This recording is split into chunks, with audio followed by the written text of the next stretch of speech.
Well, dozens of deputies and police descended on the Snohomish County Courthouse today, all in response for a man who walked into the courthouse armed with guns and then refused to give them up. At one point, things escalated to where multiple officers had their guns drawn, pointed at that suspect. Fox 13's Matthew Smith was one of the first people on the scene. Matt, how much do we know about the gunman tonight? Well, we do know that the gunman is 32 years old and that he's from Woodinville. We heard that from the sheriff's office directly earlier this evening. We were hoping to get more details about the person, including their name, or at least charges. We haven't gotten that yet, and I have been searching the jail roster, but we haven't been able to determine just who this person is as of tonight. I'm not gonna lie, I was really scared for them. I mean, it's a view you'll only see here. Officers in tactical gear, guns drawn, the suspect just off camera.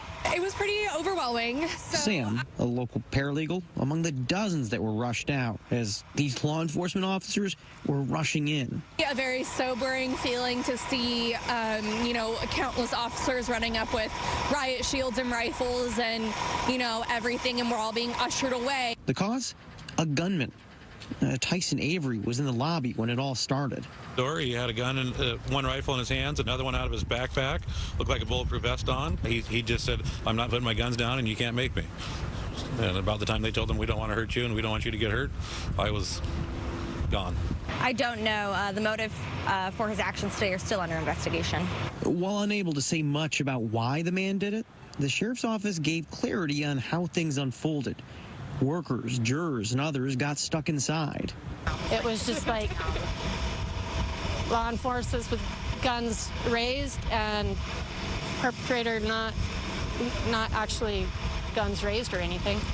Just kind of calm, and we don't know what he wants. About 2 hours in, deputies started to work to get people like Bridget out.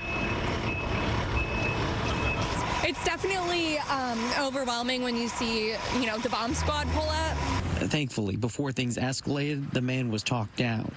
Despite the high stakes, no one was hurt, including those who first came face to face with the gunman.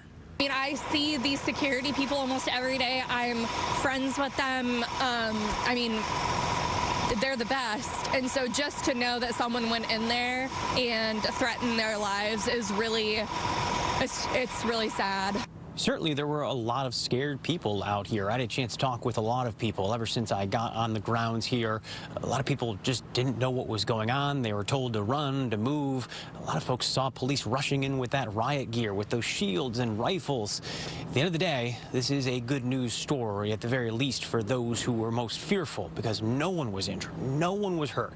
Negotiators were able to talk that man down, and we're still going to continue to track this story and try to figure out what comes next for that person, including who they are. We're in Everett. Matthew Smith, Fox 13 News.